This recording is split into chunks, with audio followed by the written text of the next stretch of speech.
All right, good morning, everyone. Thank you all for joining us today, and thank you to Jersey City Administration for welcoming us to the town. Thank you to Hudson County Complete Streets, Safe Streets Jersey City, and Bike JC for helping us set up this event and for continuing to advocate for safe streets for people. My name is Sangeeta Badlani, and sadly, I'm one of the thousands of people in New Jersey who has lost a loved one to traffic violence. I'm the founder of Nikhil Badlani Foundation and Families for Safe Streets New Jersey. And joining me this morning are members of Families for Safe Streets and Vision Zero New Jersey Alliance and other safety advocates. These flags here before me represent the 526 lives that we have lost on New Jersey roadways alone in 2023. Lives that could have been saved. Let us now pause for a moment of silence in recognition of lives forever changed, lives stolen, and dreams unrealized.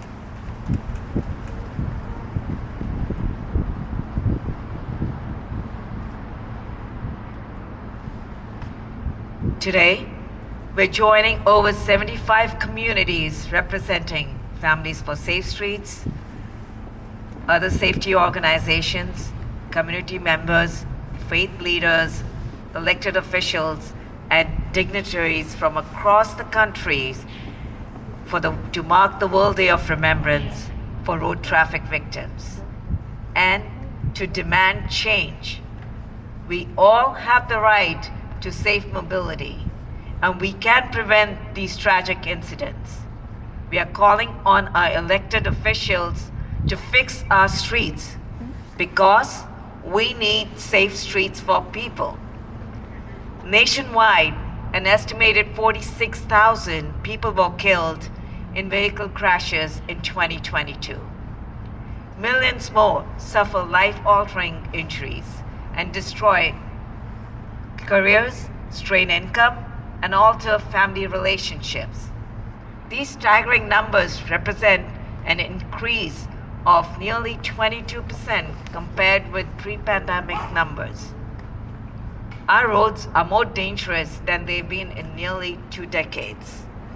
The numbers keep rising.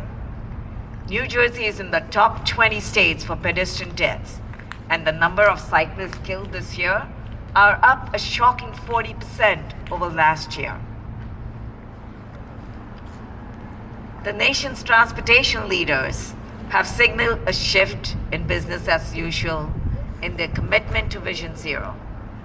With the passage of the first National Roadway Safety Strategy and the Federal Infrastructure Bill, we have an historic opportunity to direct billions of dollars towards fixing deadly streets and improving walking and biking conditions, particularly for communities that have been traditionally underserved. We must push back on the age-old excuse that there is not enough money to fix dangerous streets. The federal government just allocated $100 billion to improve our infrastructure, and specifically, $5 billion is allocated for Vision Zero through the Safe Streets and Roads for All program. In the first cycle, New Jersey received $26.5 million for action plans and implementation plans to redesign roads, sidewalks, crosswalk, roundabout, and other proven countermeasures. Today, we join together to remember and support and also to act. We demand that our leaders in Trenton prioritize safety and pass the New Jersey Target Vision Zero Commission bill. The bill aims to establish a commission that will study, examine, and review all aspects of traffic safety with particular focus on access, equity, and mobility for all road users, and end fatalities and serious injuries by 2040. Despite the unanimous approval of this bill in the Assembly, it now faces a critical juncture in the Senate, where its future hinges on the decisions and actions of our elected representatives. This bill, a result of careful negotiation and compromise, is a key step towards addressing the carnage on our roadways comprehensively. We understand that the bill is currently being reviewed and subject to changes by the New Jersey Department of Transportation.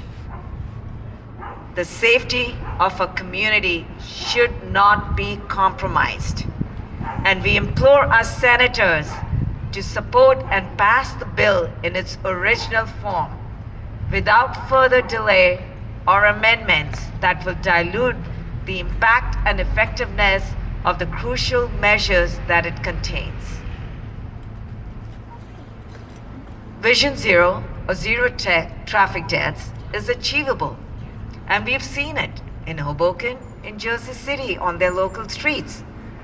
And we have the tools such as the lower speed limits, modernized road design, and advanced vehicle technologies that can be implemented to save lives. Traffic crash survivors and victim families are part of a growing movement demanding safety for all on our roads, sidewalks, and bikeways. We know the local, state, and federal elected officials have the capacity to prevent these tragedies and to prioritize safe mobility. We at Families for Safe Streets commit to fight for the full life-saving potential of Vision Zero. We will continue to share our stories in this fight for change so that no one else needs to experience our pain.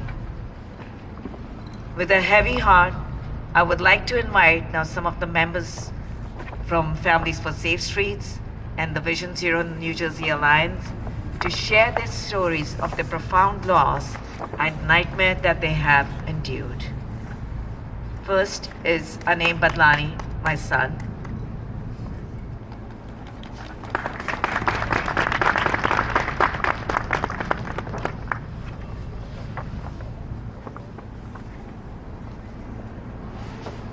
Hello everyone. I wanted to thank everybody for coming today. Knowing there's a community to support you is a really powerful thing, and I have and I always will be appreciative of that. When my mom asked me to speak today, she asked me to delve in to what it means to lose a brother. And I was really struggling on what to write about this because I was 6 years old when my brother was killed in a car crash, and now I'm a 19-year-old college student.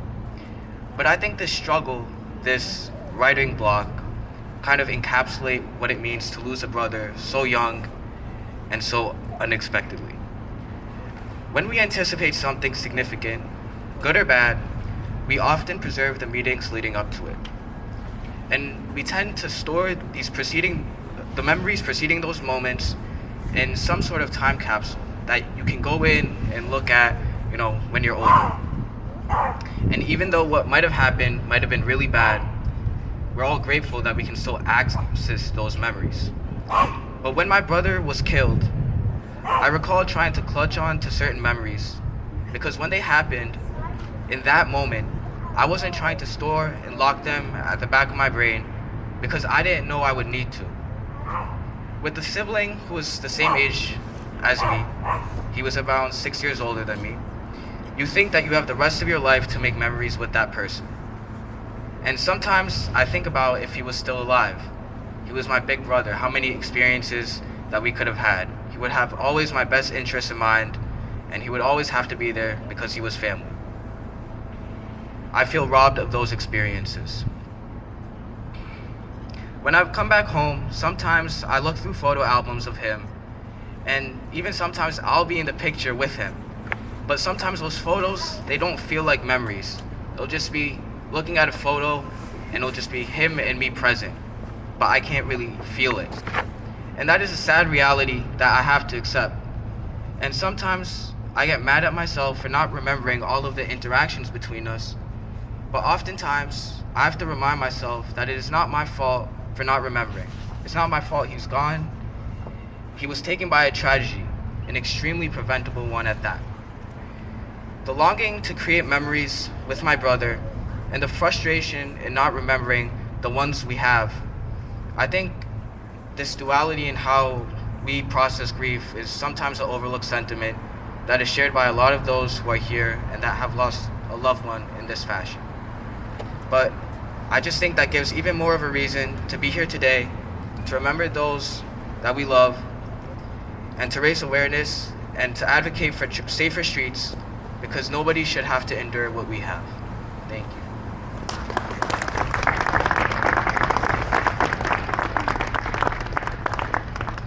Kim.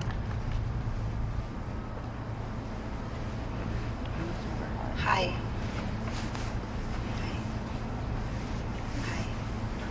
Hi, everybody, this is Sasha. Hi, Sasha. We lost a loved one to street traffic. I didn't write anything. I'm just gonna speak.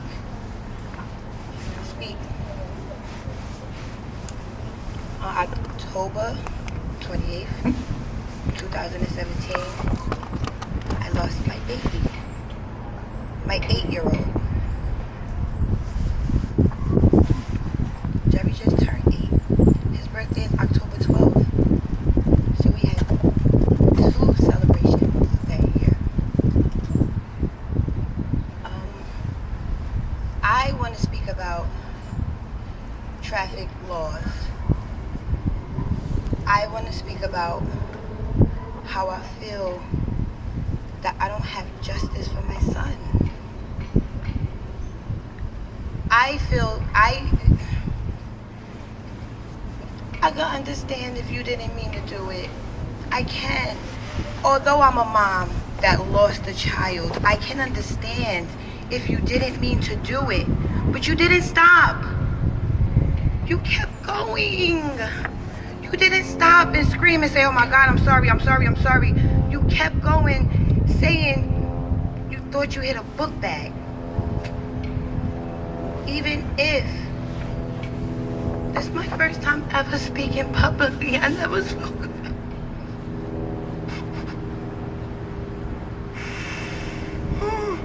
Okay. Even if you felt you hit a book bag, why you didn't stop? Bystanders had to chase you and stop you at a red light to tell you you left my son in the middle of the street dead. It's not fair. I would understand if it was an accident and you stopped and you explained yourself, but you didn't. You kept going. Nobody did nothing. It's labeled an accident. It's not an accident, it's a hit and run. And 6 years later, I'm ready to fight now. That's what I need to say. We birthed something out of losing my son. We have Jump for Jerry. We mentor students, tutor them. We have after-school programs. We travel. We go places. We meet new people. We do different things. We do a lot. You know, we turn trial to triumph. I had to do something. Say hi, guys.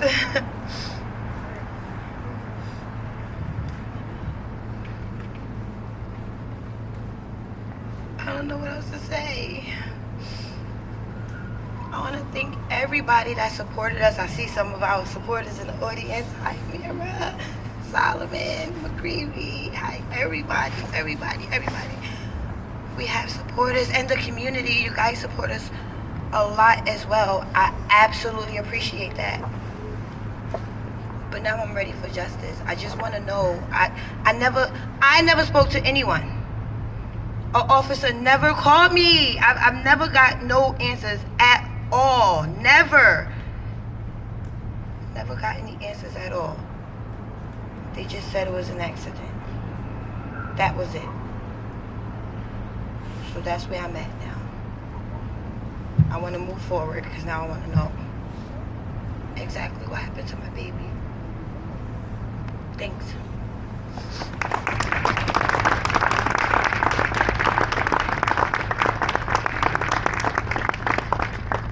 Thank you, Kim. It takes a brave person to come up here and share your story, and we really thank you for that. Belinda?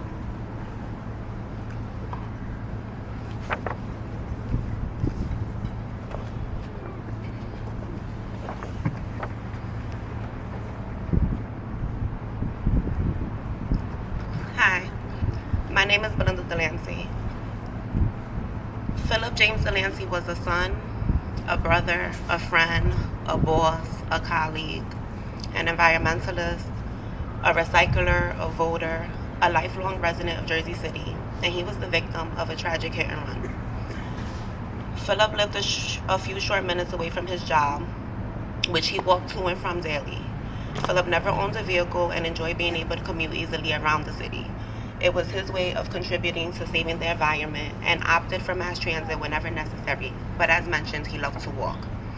On November 3rd, 2021, around 9:30 p.m., Philip was walking home after concluding his day at work. He walked his usual route, the one that he walked for years. But this day would be different. He wouldn't make it home. As he crossed the intersection at Clendenny Ave and Route 440, Philip, my only brother,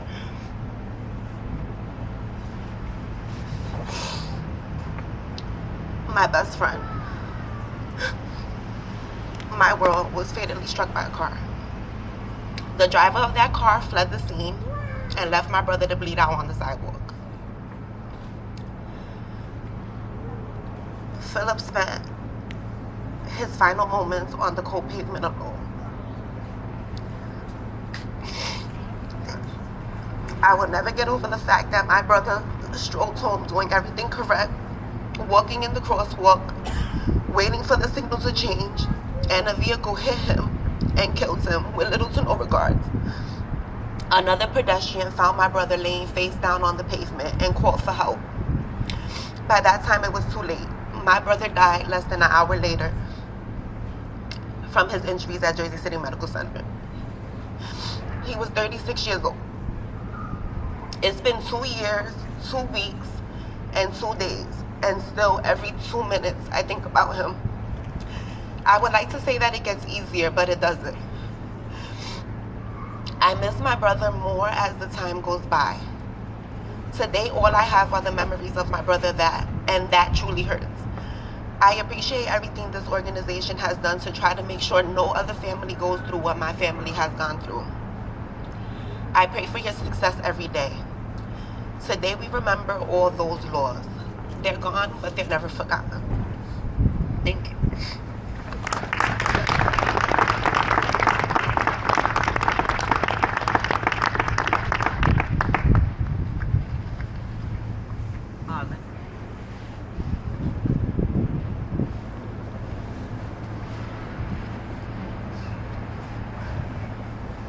Hi, good morning, everyone. Thanks for everyone for coming out. Thank you, Sangeeta, for your leadership. It's a great thing to have this support group. My name is Arlen Makasib. I'm a son, I'm a brother, husband, and father of 2. Kids are right there. Say hi, Miles and Mia. I'm a former professional triathlete and a veteran of over 25 Ironman races. And most recently, I'm a survivor of road traffic violence. An Ironman triathlon consists of a 2.4 mile swim, a 112 mile bike ride, and then a 26.2 mile marathon. I trained for most of these races right on these very roads of New Jersey. In almost 30 years of training and racing, sorry guys, it never once crossed my mind that cycling and running could be hazardous for our health. On September 4th, 2021, was my 9/11, Pearl Harbor, what have you. I was out on a training ride and I was hit from behind by a driver at a traffic sign. It was a little past noon in broad daylight. Not only was I hit, I was also dragged an additional 130 feet underneath the car. while this driver was accelerating to get onto Route 46. The driver claimed he never saw me. I sustained several injuries. My right hand was broken. I lost all the skin and tendons on the back of my right hand. Both of my shoulders were broken, fractured ribs, punctured lungs. I lost teeth. My face and body were covered in road rash from head to toe. To save my hand, the doctors had to use skin from my abdomen. So they basically had to sew my hand into my belly for 4 weeks, 1 month. The medical term for losing your skin is called degloving. So we needed to have a blood supply, so that's why it took 4 weeks. And because of the immobility, I'm still struggling with range of motion issues in both my hand and shoulder. And then the story gets better. They had to take skin from my thigh to cover up the skin in my belly. But anyway, I survived all this, and despite all these injuries, I still consider myself lucky, right? Survivorship for road traffic victims and the families of road traffic victims is often a subject not talked about. There's a lot of trauma that we have to overcome and endure physically, but more important, psychologically, mentally, and spiritually. Although I have recovered enough to return back to cycling and running, I'm still undergoing surgery to restore function to my right hand and my shoulder. To date, I've had over 12 procedures. A lot of my friends have stopped riding their bikes because they heard about my crash. And although I don't believe anyone should give up the sport of cycling, more needs to be done so that our cause is seen. As cyclists, we need to bring awareness to other cyclists to do the basics, to obey the laws, ride single file, let cars pass, use hand signals, wear bright clothing, lights, etc. But we also need to create a dialogue with motorists so that they notice us. We've all noticed this uptick in crashes in recent years. I believe most of them are because of our smartphones. You know, distracted driving, I think, is now the leading cause of most traffic crashes. Most recently, a 4-foot passing law was passed here in New Jersey. We have magnets there to hand out. You can stick them on your cars. But after this law was passed, I still have yet to see a single sign on the roads indicating this rule. And I have not seen a single TV commercial about it yet. We all know about ghost bikes. I think today they're going to visit 4 sites. And where's Tyler? I think Tyler is the one that's going to be leading the ride. But even just having one of these ghost bikes is too many. I recently posted a video of a group of cyclists getting hit from behind on my Instagram feed. And it was very disturbing to see all the vitriol and hate speech geared towards cyclists. Someone also said, there's a study that said because we wear sunglasses and helmets that we're seen as less than human. It doesn't make any sense to me. So at the end of the day, it's really compassion that has been lost in today's society. We see it not only in politics, religious wars, and in this little community we have for road traffic safety. So I'd like to close by just saying, please take care, let's look out for each other, and continue to educate others to drive without their phones, stop at crosswalks, and drive more slowly. Thank you.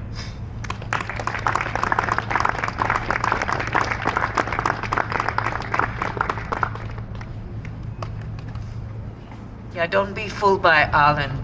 He's really recovered, and I can attest to that. He actually 2 years ago ran this Stop Funicle race, and he came first in the race. So yes, he really has come through, and again, very brave, and unfortunate that he had to go through so much suffering. Next is Steve.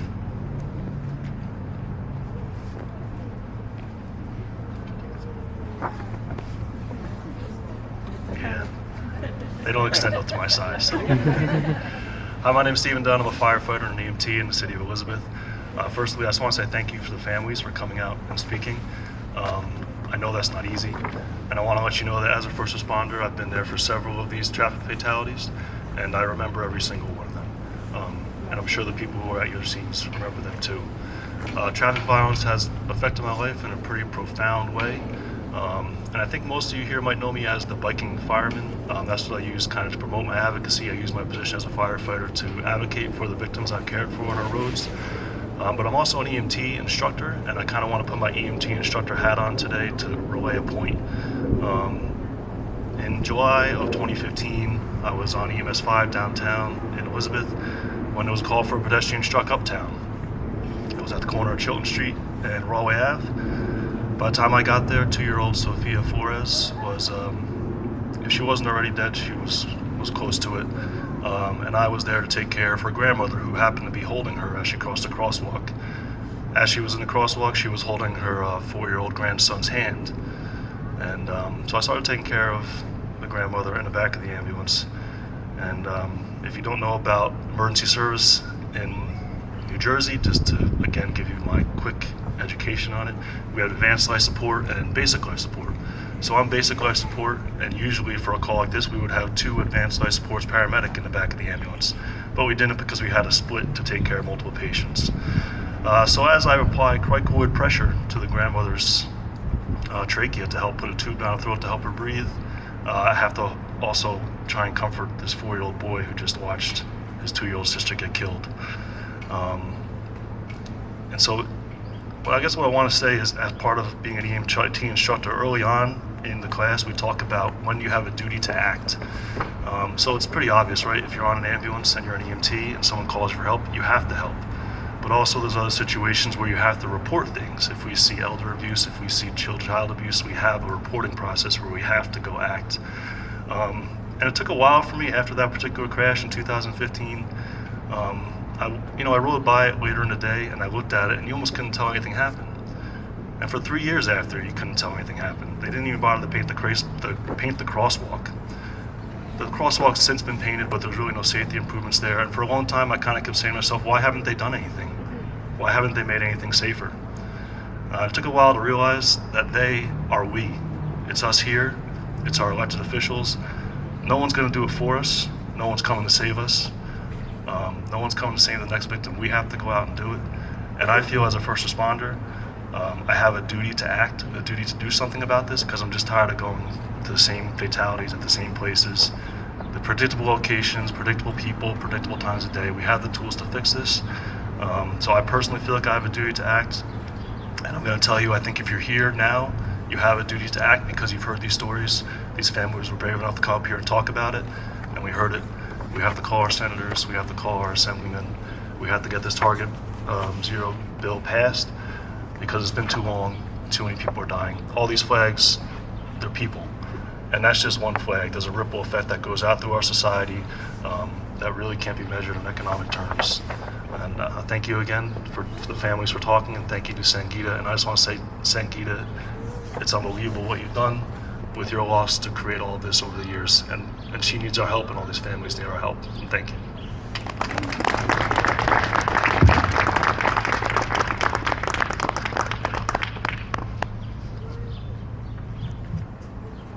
Thank you, Steve, and we really appreciate our emergency responders. And I know what it was.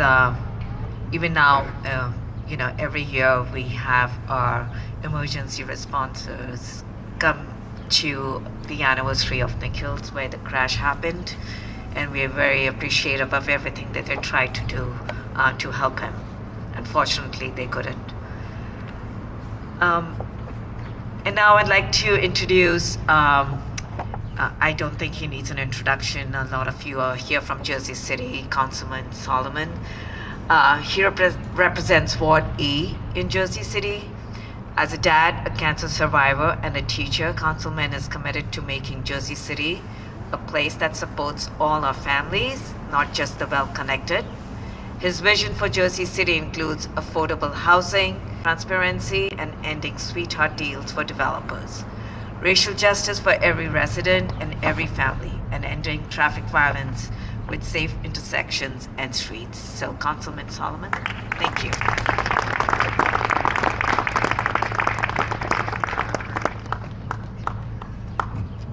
Good afternoon. Thank you, Sangeeta, and thank you all for being here. I echo what the last speaker said. So first, just my heart goes out to the families. Thank you for your advocacy. Thank you for taking the extraordinary loss that you've suffered and using it to ensure other families do not have to go through what you have gone through. So your advocacy is so important, because I think what we've seen in Jersey City, and there's so many of the Jersey City Safe Streets leaders here today, is that fighting for the improvements that we've had in Jersey City does not come easily. And what happens is the conversation excludes the human element. People have to wait in traffic an extra minute, and they get frustrated. And while that's human, that is not who we need to be. That is not the better angels of our nature. And the costs of having our streets unsafe are here in front of us, and that has to be present. That has to be the first thing that we talk about. The first thing that is on our minds is, how do we ensure that our roads are safe for everyone, that we do not lose another human being on our roads in Jersey City. I think in Jersey City we have made progress, but it is not nearly far enough. In downtown, we've put safety improvements on pretty much every major road at this point: Grand, Columbus, Marin, Washington Green, Montgomery, Jersey Avenue. But even on those roads, people are hurt. Crashes occur, and so we have to do more. And so it is an all of the above strategy. We have to continue to re-engineer our roads. We have to ensure that there's enforcement, and we have to change our culture. We have smartphones, people driving, hurrying to get the next thing. There is a sort of dehumanization that occurs when we sometimes get in our cars, and it has to end. And the advocacy work that you all are doing is what's changing that. So count me as an ally whenever you need me. I will always stand with you. I will always fight for safe streets, and I will ensure that everything, and we do, elected officials, we take on that responsibility, because it is our job to lead and to push the changes that we need. So thank you all so much for having me speak. I want to make sure that I introduce my colleague, the councilwoman from Ward B, Mira Prinzeri.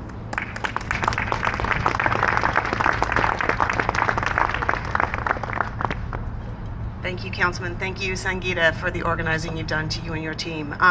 Also, to everyone here, to the families that have lost someone very close to them, my heart goes out to you. I personally know how hard it is to lose a sibling when you're young, so that pain never really does go away. But I also want to thank you and commend you all for taking your pain and putting it into purpose and advocating so that this does not have to happen again, so a family member does not have to know that loss. We've recently installed the first protected bike lanes on the west side of the city on Duncan Avenue. This comes after road diets on Communipaw and all of our entrances coming into 440 onto the west side of the city. Because as you know, when you're in a car and you're going 40 miles an hour and then you start to slow down sometimes, you do need that reminder that there are people that are sharing the streets with you. We also want to make sure that the city does not go backwards. So whether it's fighting for multimodal options for us, like we did with the ANC bus line that we almost lost, and for making sure that our bike networks are fully connected, that's our goal here, and that's my commitment to you all. And I also look forward to reaching out to our senators to talk about this bill, so we have the support at every single level of government. So you need it in the city, you need it in the county, you need it in the state, and then you need it nationally. And with every small step, we can get a little bit closer.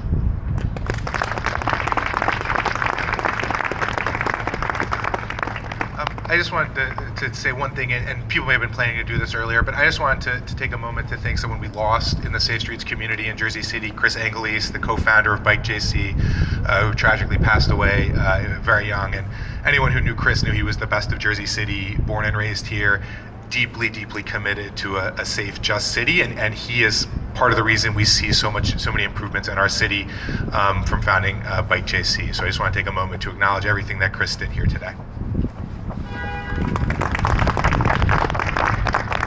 Thank you, Councilman and Councilwoman. Thank you for your leadership, and we hope we can see some of this also trickle down to other communities in New Jersey. And now we're going to have Jimmy Lee come up here and share all the advocacy efforts that Safe Streets Jersey City has been doing. Jimmy. Thank you, Sangeeta. Good morning. Jimmy Lee, president of Safe Streets Jersey City, and I also serve on the board of Hudson County Complete Streets. I'm just so grateful for everyone gathering here today on a beautiful Sunday to remember and stand up against traffic violence. As you all may know, Safe Streets, together with Bike JC and Hudson County Complete Streets works towards Vision Zero. Zero means that no traffic deaths are acceptable or serious injuries. Do want to just briefly address Jersey City and Hoboken have been seen as role models in the state and indeed nationally for the progress that has been made on Vision Zero, with Jersey City joining Hoboken last year in zero traffic deaths on city streets. And indeed, there has been tremendous progress with safe street redesigns, narrowing lanes, many miles of protected bike lanes, speed bumps, curb extensions for calming intersections. So it's really painful to all of us to see regression in the statistics. Across state, county, and city roadways this year, 11 souls have been killed, including 4 on local roadways, 5 on county roadways, and 2 on state roadways. 26-year-old Dylan Weidenfeld didn't deserve to die on Patterson Plank Road this year, a roadway known for hundreds of crashes and high speeds. And indeed, he was killed by a driver that was speeding down a roadway that allowed for those high speeds. Guillermo Acevedo was biking on Marin Boulevard in a left turn crash at an intersection without protected bike lanes, in which the city had not yet been able to redesign for safety. Mumtaz Chowdhury did not deserve to die when he was taking a walk nearby his home at Summit Avenue in Fairmount. It was yet another hit and run where the driver fled and the person most able to get help to the victim as quickly as possible did not do so. And our heart goes out to his family, yet many in the community who are volunteers who have been visited by this traffic violence also nod knowingly when they hear of yet another crash on Summit Avenue. I have a young daughter, and we've primarily walked and biked throughout Jersey City to get to classes, see friends, run errands. Certainly, we've experienced our share of close calls. And as an advocate, I've educated myself on the high injury network of roadways, different stats like 1/3 of crashes, where speeding is a factor, left turns being 17 times more dangerous than right turns, buses being 20 times safer per passenger mile than driving, and that even planes are 1,500 times safer per passenger mile. But stats are stats, and as Safe Streets JC and Bike JC work with crash victim families, something that is lost is the humanity of it and the unfairness of it. That Philip Delancey walked and took transit because he didn't want to pollute society, that he wanted he wanted to leave society better than he found it, and doing the right thing, he was killed in a car crash. The youth and absolute stardom of a too young Jerry Grant is taken from us way too soon. That Guillermo Acevedo killed this year was not just biking, but biking to a second job to provide for his 3 young children. The ripple effects of these crashes goes on and on. Something that, in what we do as Safe Streets Jersey City is oftentimes not just working with family members, but friends of these crash victims. They often call us and they just ask, what can we do? What must be done? And they're so desperate for changes. I am in absolute awe of the crash victims, loved ones, and the courage all of you have to come and revisit your pain, and taking that pain and turning it into power, to turn it into something that is positive and good for all of us. To not only remember community members that we've lost far too soon, but that we can advocate for safer streets for all. For all of us here today, I urge that we redouble our efforts, reshare the stories that you hear today, ask our leaders to prevent what we know is preventable, and that we say enough is enough. Thank you.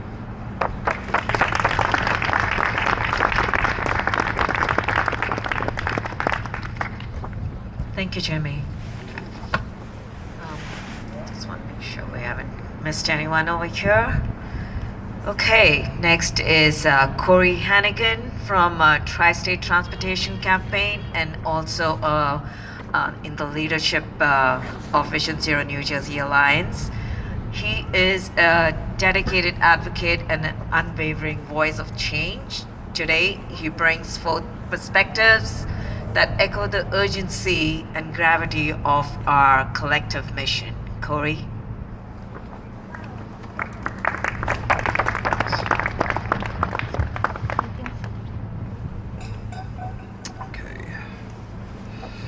Thank you.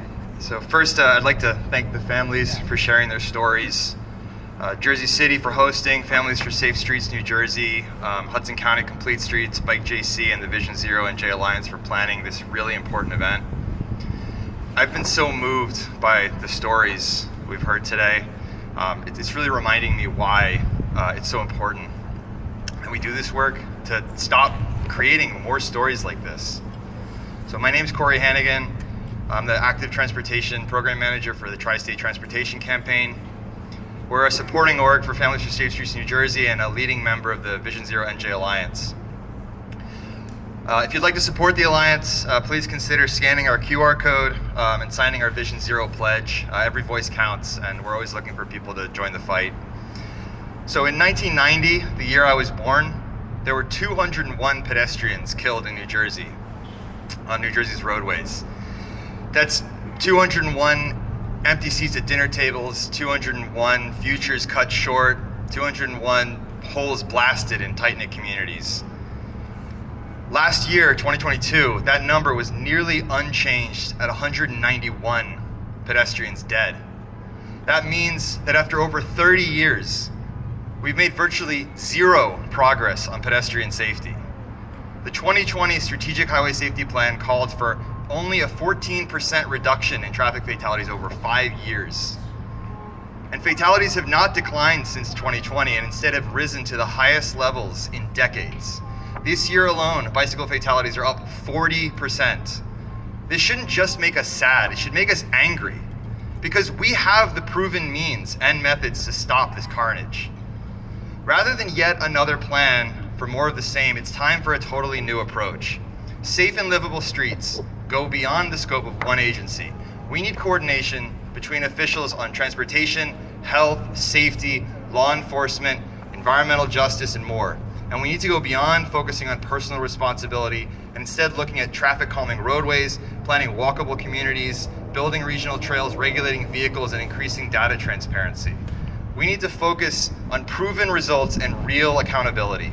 That's why advocates worked with our legislators and the Department of Transportation for over a year, working out a compromise that resulted in the unanimous passage of Assembly Bill A4296, the Target Zero bill. As Sangeeta has explained, this bill proposes a collaborative interagency commission tasked with producing a statewide action plan to eliminate fatalities on the state's roadways by the year 2040. The action plan will be based on proven Vision Zero principles, which have been effective right here in Jersey City, and which will soon be implemented throughout Hudson County through the new Vision Zero task force. With passage in the Senate and the governor's signature, the same principles would apply statewide, and we could begin addressing the largest systemic causes of roadway deaths, including unsafe designs on state highways, where roughly a third of all crashes in New Jersey occur. However, we now understand that there are last-minute amendments proposed for this bill, which have not been disclosed to us, with very limited time left before the end of the current legislative session. Why? Why delay any longer enacting legislation that could stop this preventable epidemic of carnage on our roads? Why delay voting on a carefully considered compromise bill that passed unanimously in the Assembly? And if not now, when? We cannot afford to weaken this bill, and we cannot afford to wait any longer. Each day we sit without action means more of our children, our loved ones, our friends may become another tragic road fatality. This bill represents an acknowledgement that we cannot do business as usual. It recognizes the suffering of countless parents who have lost children in preventable traffic crashes and demonstrates a commitment to go beyond ineffective campaigns focusing on personal responsibility. The Vision Zero NJ Alliance strongly urges all of our New Jersey state senators to vote on the bill as is and join us in saying enough is enough. No more delays. What we've been doing isn't working. This is an opportunity for leadership, and we look to our state senators to join our state representatives and pass the bill this year.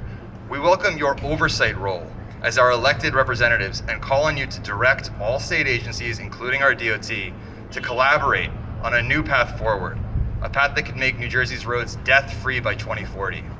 Thank you.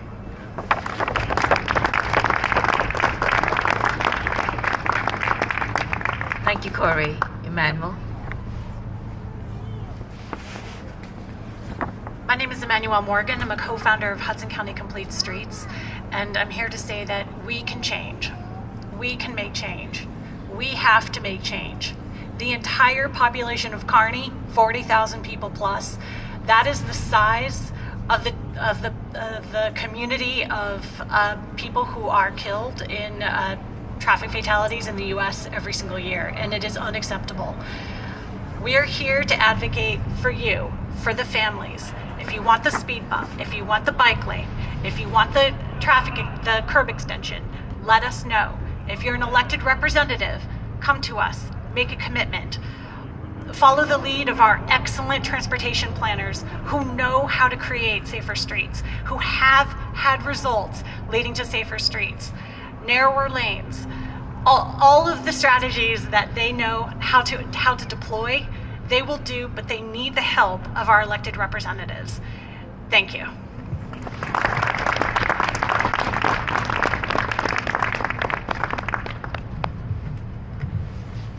Thank you, Emmanuel. And also we have Jim on here. He's part of the Vision Zero New Jersey Alliance leadership. Jim, thank you so much for all your work that you do. Okay, do we have anyone else who would like to share before we conclude? Is there anyone else who would like to share? Okay.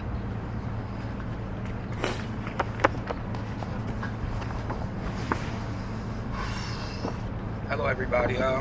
My name is Jermaine Woodard, Senior. 2015, June 29th, 2015, my 8-year-old was hit and killed by two brothers speeding on Boston. Ooh, he was 8 years old. He went to school with Jerry. They both went to PS number 14. They was friends. And like I said, both of their names start with a J. Oh my goodness, this is real. It's hard because Miss Bud, Safe Streets, they have supporters, they have people that's there constantly with them. I give them the biggest ups because they have a program they have a program that's for kids, and they lost their child, they lost their brother, they lost their sister, their family member. Like myself, I have no support. I have family, but no one's never there. And I want to say, Safe Streets, keep doing what you're doing. Jump for Jerry, y'all keep doing what y'all doing. And I hope New Jersey can make these laws better, because at the end of the day, I had a court case. I'm going to break mine down. I had a court case where my son got hit. The cops came. They arrested one of the brothers. One of the brothers kept going. At the same time, these two brothers got on Facebook and was arguing about this incident. Jersey City police didn't do nothing. Prosecutors didn't do nothing. They dropped the ball in my case. When I went to court, we fought. It took 3 years for them to dismiss the case, when all the evidence that they had of the two brothers arguing about this situation. Like I said, I hope New Jersey, I hope the audience, everyone could come together, could help New Jersey make better laws for our families, because it's ridiculous. We're the ones that's out here suffering. We're the ones that have to deal with this pain every single day. Why? The people that make the rules, they go and live their life. I just want to say thank you. Thank you, Mr. Romani.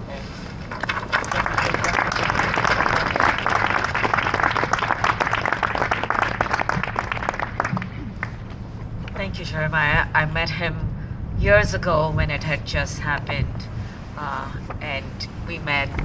It has been almost like 7-8 years, and we looked at each other and we recognized each other instantly. So I'm so glad that you were able to join and share the story.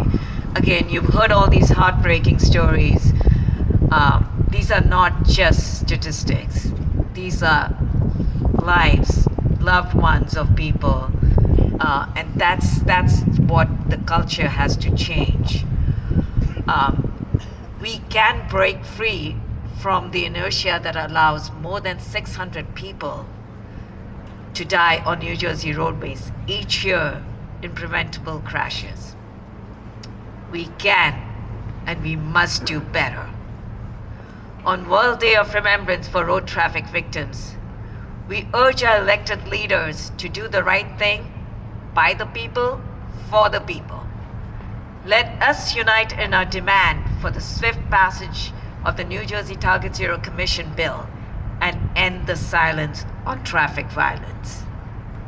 The safety of a community is at stake, and we cannot afford to let it be compromised any longer. Together, let's ensure that our voices are heard and our leaders take decisive action to prioritize the well-being of New Jersey residents. You can make a difference by reaching out to your elected leaders and urging them to support the establishment of this bill in its original form. We have the opportunity to position ourselves as leaders in the nation. Upon enactment of this bill, we will proudly stand as only the second state following Connecticut to implement this groundbreaking policy. Let us lead the way towards a safer and more equitable future for all. As we approach this Thanksgiving holiday, a time for celebration with loved ones, let us remember that for many of us, this joyous occasion is marred by loss. By standing together and advocating for change, we can ensure that everyone has the opportunity to celebrate Thanksgiving with their loved ones in the future. So thank you again for coming today, and we wish you all a safe holiday.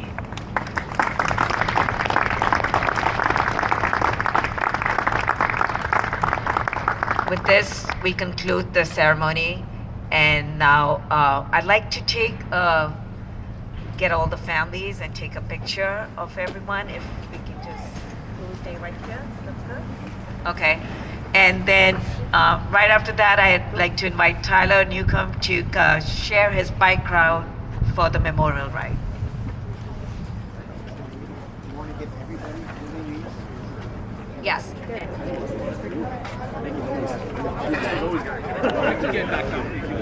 Well, yeah, just a quick word. Yes, sir. I'd like to thank